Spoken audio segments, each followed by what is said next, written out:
morning. It's the first day of ARC August. We're going to ignore the way that I look because I have just woken up, about to go to the gym, and obviously I don't want to make myself look presentable if I'm just going to get hot and sweaty again. Disregarding all of that, yeah, it's the first day of ARC August. I'm super excited about doing these weekly vlogs. I haven't weekly vlogged in a few months because of busyness. I did actually finish an arc last night, and that was the last of Vanish by Miranda, but technically I finished it at 11:45 on Sunday night, so I finished it on the 31st of July. It doesn't count for ARC August. I will be doing a full review on it though, because I loved it. I thought it was fantastic. This is the best Miranda book I've ever read. I've only read like 3 or 4 books by her because she really disappointed me when she sort of dipped into YA about a decade ago. And I probably need to let that go because this book was really, really good. But in terms of what I will be reading this week, I've only got 2 solid plans so far. The rest is going to be kind of mood, well, I say it's going to be mood reading, but I never do well with mood reading on my Kindle, so maybe I should make a solid plan. What I really want to do this week is first of all read Those Summer Nights, which I'm going to start today just before I go out. This is a contemporary book. It says it's for fans of Jenny Han and Siobhan Vivian, which I am. I'm very much looking forward to it. The author gave me a copy because I want a giveaway. It's really, really exciting. So I'm definitely going to start with this one. It also matches my top, which is super cool. Speaking of matching my top, I also have Mina and the Slayers to read at some point this month, and I do want to get to it early on, but the only thing is I need to reread Mina and the Undead and recap it for Recaptain's Fest. So this is also on the agenda this week, and I'm not counting it towards ARC August obviously because it's a finished copy. I did get it as an ARC last year when it came out, or the year before. I've already read it, so I can't count it towards ARC August. That's ridiculous. But I do need to reread this so I can then get to Mina. So I think Mina will be coming next week if everything goes to plan. I've just realised the ARC also has the grey sprayed edges. That's so cool. So yeah, these are the 2 solid plans that I have for this week, even though one isn't an ARC. And then I also really need to read Carrie Soto Is Back, so I'm thinking I'm going to fit that in this week, especially because I'm already like 10% of the way through. And I also want to finish off The Retreat, which I'm also kind of in the middle of. I think I'm about 20% into that and it's not really kicked off yet. So those are my basic reading plans. We'll see how I do. I'll check in with you later on when I'm hopefully a bit more presentable. I didn't actually end up going to the gym because I was just exhausted after work. It's currently almost 9 p.m. and I haven't done any reading because I actually got my DNA results. Like I keep telling people, I'm really into genealogy. I recently did a DNA test and I just noticed that my DNA results are through, so that distracted me. It turned out very different to what I was expecting. So according to all of my research that I've done by myself without DNA testing, I am basically only from England, Wales and Scotland. So I'm very, very British. But the ethnicity estimate actually says that, I'll put it up on the screen, it says that I am 50.7% Scandinavian, 25.2% Irish, Scottish and Welsh, and 24.1% Iberian. So obviously I know about the Irish, Scottish and Welsh. Did not think about or know about the Scandinavian or Iberian. We do have a theory on the Scandinavian part, so I'll put this up on the screen as well. My family are from this little area of Scotland. It's Aberdeen, Aberdeenshire, and we think that's where the mingling may have happened. I'm just going through some DNA, or I have been going through some DNA matches now to try and pinpoint where the overlaps are happening. So that's one of my theories, although looking at some of the DNA matches, it may not be the Scottish part of the family that is showing up there. I'm not sure. No idea about the Iberian side. Honestly, have no clue. But I don't actually know who 2 of my great-grandparents were because my family are just weird. So yeah, that's really interesting. I only have a couple of DNA matches. I'm not going to show you those on the screen because it shows their full names. One of them has shown up. She's my mum's cousin. We know who she is. And then the others, there are like 6 of them who are like close enough to be people that I might want to research. So that's what I've been doing this evening. Contacted a couple of them, but that's about as far as I got. And yeah, I guess I'm going to take a break because there's not really much more I can do on that front this evening. But yeah, very interested in those DNA results. I didn't realise that I was perhaps a Viking. So I'm going to go upstairs and read now. I'm going to obviously lock up the house because we've had the windows and doors open all day because it's been boiling. And I'm going to pick up Those Summer Nights. I don't know how I'm going to do reading physically tonight because my eyes are tired already. But I'm going to see how I do, and then if I'm struggling I can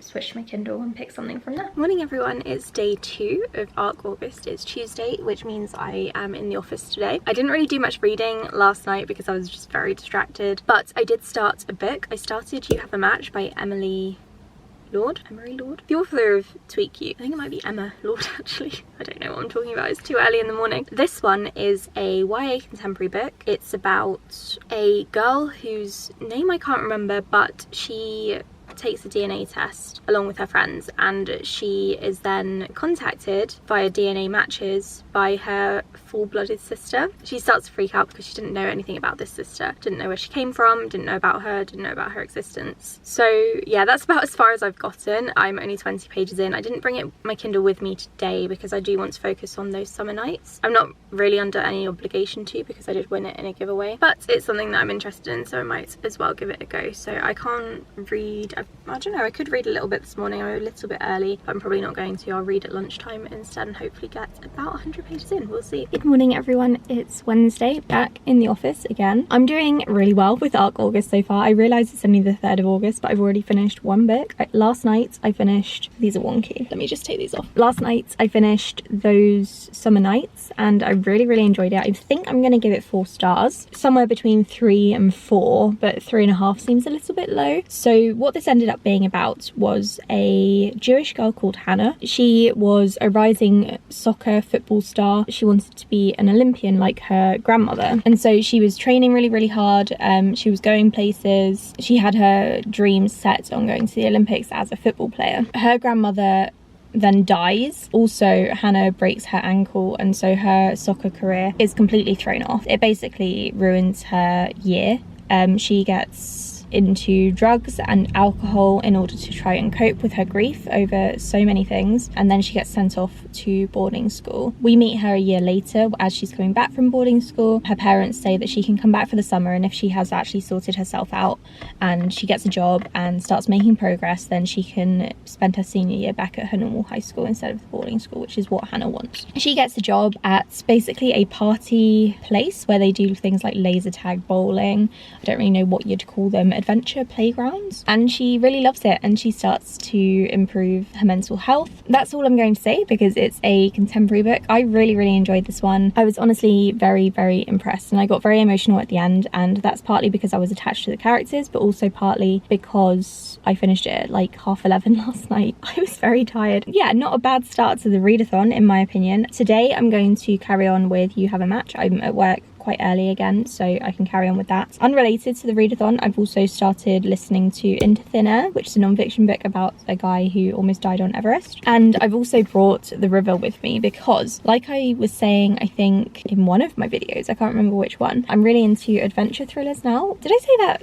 yesterday when I was talking about the last Vanish? I don't know. I'm really into adventure thrillers, and this is one of them. So in this one, it's got a very similar premise to a book that I read recently, which was called The River at Night. A group of best friends, a couple of them maybe, go canoeing down a river and tragedy strikes. And so it's like a survival adventure thriller story. I really like those. I've ordered another one to arrive very soon. Hopefully it's arriving in the next couple of days. I might pick this up if I'm in the mood for it. Otherwise I'm going to focus on You Have a Match. I'm really looking forward to, I'm expecting to fly through it because I did with Tweak Cute. Today is full of meetings. I don't really have anything else to update you on, so I'm gonna go to work and read a little bit and then grab a coffee because I am really tired. Morning, it's Thursday. I keep losing track of the days. I didn't really get any reading done yesterday because just work was really busy. Then I got home and I was tired, and then there was some family drama, so yeah, didn't really get much done.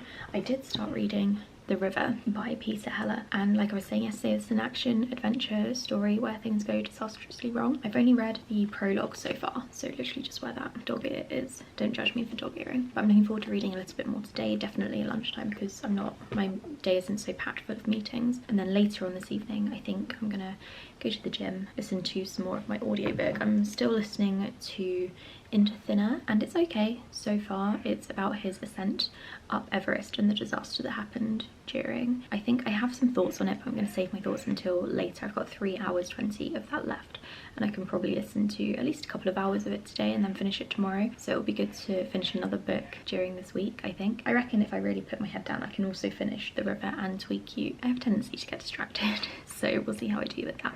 I've still been listening to Into Thin Air. Oh my god, ignore my hair. I'm going to the gym and, you know, can't wash it before the gym. Yeah, still listening to Into Thin Air, but something just arrived. I'm not entirely sure what it is. I don't know where the best place to put you is, so yeah, I can't remember what I've ordered. I think it might be the Jungle Book, as in the book about the jungle, not the actual Jungle Book. Oh no, it's not. No, it's not. I got The First Sister because it was on sale. This is a sci-fi book that I actually have from NetGalley, but I obviously haven't read it yet. I say obviously as though it should be obvious. I thought I would get it this week as it's on sale and it's ARC August, so I can make an effort and read the book and maybe the second one and then recap them for recap tins. I'm gonna go because this angle is not the best. Hey everyone, so I pulled myself together and decided to record a video because my June wrap up hasn't gone live yet and I haven't recorded it. So here I am. I'm just giving you a quick update. I have 2 hours 44 left of Into Thin Air. You can't really see that, but I do. I'm gonna listen to a little bit more of it now, and then I'm probably going to settle down and read some of either The River or Tweak You. No, not Tweak You. What was the other one called? You Have a Match. Depends when I get downstairs and I've done some dinner stuff, what format I want to read in, either audio, ebook or physical. I'm also staring at this TBR pile now that I made for August and it's scaring me. Like, I've got all of these, I've got some of these, and I've got a couple of these. So I've scared myself. I'm going to go and get reading because I really need to if I'm gonna meet my August goals. Hi everyone, it's Saturday morning. I didn't talk to you yesterday because I just didn't really have much to update you on. However, last night I was actually doing a lot of reading. So on the way to work, I finished off Into Thin Air and I have some thoughts on it. I'm not really sure what to rate it yet, so I'm just processing and then I'll update you tomorrow at the end of the week, at the end of this vlog, to kind of go over how I actually feel about it. But it was very enjoyable, yet I do have some criticisms, I think. Now I'm currently in the middle of Into the Jungle, which is the jungle book that I was talking about. It arrived yesterday morning. I'm currently 125 pages in. I'm on chapter 16. This is about a girl called Lily who is 19 and she is poor. She grew up in foster homes. Her initial foster mother died. Since then she was sort of passed around. She turns 19 and she goes to Bolivia for what she thinks is like in an English teaching job, like teaching English as a foreign language, but it doesn't actually work out, and so she works in a hostel for a bit and then she comes across a Bolivian guy who she gets with, and he has to return to his home in the rainforest, and so she goes with him. It's very, very readable so far. I'm not really sure what the sort of thriller aspects are going to be. The beginning made it sound kind of spiritual, and then so far it's just been sort of her trying to come to terms with living in the rainforest. So I'm not really sure how I'm going to feel about it. My memory card ran out of space. That has never happened to me before. I'm gonna need to get another one. Yeah, so it's okay so far. I'm not really sure how the author is going to handle depictions of native people who are living in the rainforest. We will see. I'm also currently in the middle of, well, I'm literally just about to finish a short novella on Audible, which is called At the Bottom of the Lake. Can you see that? This is part of the Warmer collection, and most of this collection is available on Audible, but a couple of them aren't. I'm going to listen to the ones that are available for free, included in my Audible subscription, and see how that goes. This story is alright. This whole collection is kind of about climate change. So that's my reading. Otherwise, you may notice that I do look a bit of a state, and the reason for that is I haven't showered today because we're about to paint or start painting the porch. I'm so excited because it's been plastered and all done and ready for painting for the past month or so, and we just wanted to take a break from it because it was really quite exhausting. So we're going to start today.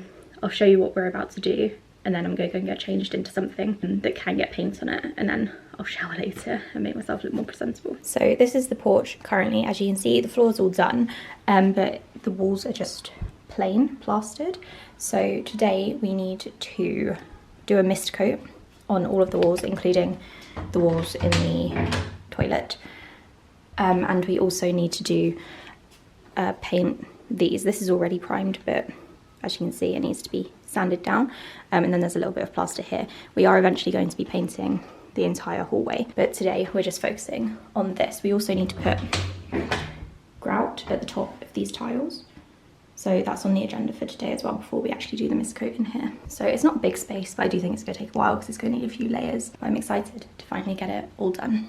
Just to update you on how things are going, we have done the base layer of the porch. I'll show you in a clip in a second. It's looking really good. It already looks much better than the plaster. We haven't done the toilet yet, but we'll do that probably tomorrow. But I'm just about to go on to a Space Sirens book club stream with, obviously, Space Sirens book club. A bunch of my friends. We'll be discussing Amari and the Night Brothers, so that's really exciting. I actually can't remember much about the book, so I'm gonna have to quickly read my recap from recap tins because I don't know what went on to it. Yeah.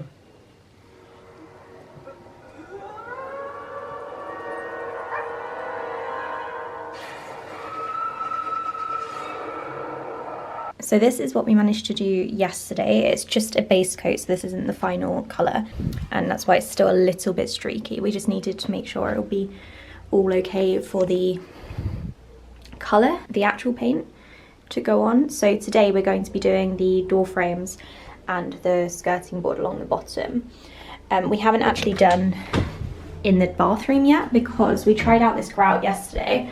It's a bit dusty now, but we decided, you can't really see, we decided it was way too dark. So Quill has just gone to get a different colour grout that should match up a little bit better, and so he's going to do that while I do the painting along the framing. I'm really pleased with how all of this has turned out so far. It's so bright and it's so much nicer than just having plaster, and I'm really looking forward to being able to do an actual colour on it, and also doing this hallway in a nice brighter white as well, because this magnolia yellow is not the one. So I'm just going to go and get changed into my painting clothes and then do some painting. I took a quick break from painting to finish off Into the Jungle, wherever I've put that. It was actually pretty terrible, so it took a very strange paranormal kind of turn. I'm not really sure what the author was kind of going for here, so I didn't love this. I'm going to give it 2 stars. That's a shame, especially because I enjoyed The River at Night so much, and I thought this would be even better, but it's not. So I'm just adding all of the info to my book tracker. At least it was set in Bolivia, although it's not own voices or anything, so it adds something to my map at least, so I got something out of this. But yeah, very, very disappointing. Now I'm just going to do some admin on my computer, and then I'm probably going to go and lie outside in the sun, to be honest, and read something else. I'm thinking I might finish off You Have a Match because I haven't got long to go on that, and that will wrap up this week quite nicely. It's currently 4:30 on Sunday afternoon, so I have a few more hours of this reading vlog and of weekly reading to go, so I can definitely fit some more stuff in. In terms of my next physical book, I'm thinking I will start my reread of Mina and the Undead. Because this is a reread, it shouldn't take very long at all, although I will be taking notes for recap tins because I'm doing a recap of it. And then I also really want to start The Last Bear, but this might be a job for next week, I think. Although it's going to be a very quick read, so maybe I could do. I need to read through my TBR, don't I? I don't know. I'm going to focus on Mina first. Well, You Have a Match and then Mina, then I'll get back to you and tell you what I've decided. Okay, so it's the end of week 1, which means it's the end of this reading vlog, and I'll be back again next week with week 2 of ARC August, New Release-a-thon and the Magical Read-a-thon. I got quite a lot of reading done in this past week, so I thought I would show it to you. I ignore the background. So I'm just going to do a quick summary of what I read, because I don't know, maybe you want to skip to the summary. First of all, I read the entirety of Those Summer Nights, which is a YA contemporary book. I gave this one 4 stars, really enjoyed it, and I'm really glad that I won a copy. I then read Into Thin Air, which is a non-fiction account of the author's trek up Everest and the disaster that happened there. I gave this one 4 stars as well, although I do have some criticisms of it, which I've decided to go into on in my wrap-up at the end of the month. But basically I found the author, to be a little bit disrespectful, and he didn't really handle things the way I think he could have, considering who was involved, if that makes sense. I then read Into the Jungle, which is an adventure sort of thriller book, although it's not very thrillery, and I gave this one 2 stars. I was really, really disappointed by it, and I'm really sad because I really did like The River at Night, and I was going to keep both of these and have them on my shelf. They look really cool next to each other. But because I didn't enjoy this, I'm probably not going to reread this, and I don't think this author's really going to be a favourite of mine, but I do plan on reading her 3rd book, which is coming out in paperback, I think in November, so I'm looking forward to that. Then I DNF'd a couple of books, 3 books actually, because I couldn't do it. The first was The River, not to be confused with The River at Night. I didn't like the writing style of this one, and also the font I really did not enjoy. That's very specific of me, I know. Yeah, the writing style was just not for me. This did not feel very well edited or well thought out, and it wasn't very, I guess, thrilling, I didn't think, which is what I wanted to pick up for. So yeah, didn't love that one. DNF'd it about 50 pages in. I also DNF'd I Hunt Killers after the 1st chapter because I didn't like the writing style. This is one that I bought this year. It's a bit of a shame because I thought this was going to be quite a fun thriller, and Joe Hill has also blurbed it, but yeah, I didn't enjoy it. I also DNF'd You Have a Match about 50% of the way through because I wasn't enjoying it. It was really, really boring, and from reading other reviews it seems as though other reviewers thought the same thing, so I will check out her Emma Lord's 3rd book, which is called something like When You Get the Chance, because I do have that from NetGalley as well, so I might give that a go if I need an ebook this next week. But it's a shame because I thought I was going to really love this one because it's the subject matter that I really, really love, but I didn't really like it, so I stopped reading it because I was bored and there was no point in carrying on. And then finally I finished At the Bottom of New Lake, which is a very, very short story. It's about 20 pages long, and I read this through Audible because it was included in my subscription. This one I gave 2.5 stars. It's post-apocalyptic, it's about climate change. I just didn't really see the point in the story. I thought it was a bit boring, although I did appreciate the fact that the author brought up that different classes experience climate change differently, so it definitely affects the lower classes or poorer people more than it affects the rich ones, and it's the rich people who are causing a majority of these problems, tying into Taylor Swift's private jet usage, which came out recently. So I really enjoyed that part of it, but the story itself, it just seemed a bit pointless, so I gave it 2.5 stars. I didn't hate it by any means, but it was just a bit meh. So that's how my week has gone. Thank you so much for watching this vlog. Sorry I've been a bit of a mess for most of it, but hopefully week 2 will be better. We'll see, won't we, in a few days. So thank you for watching. I'll speak to you all in the next one. Bye.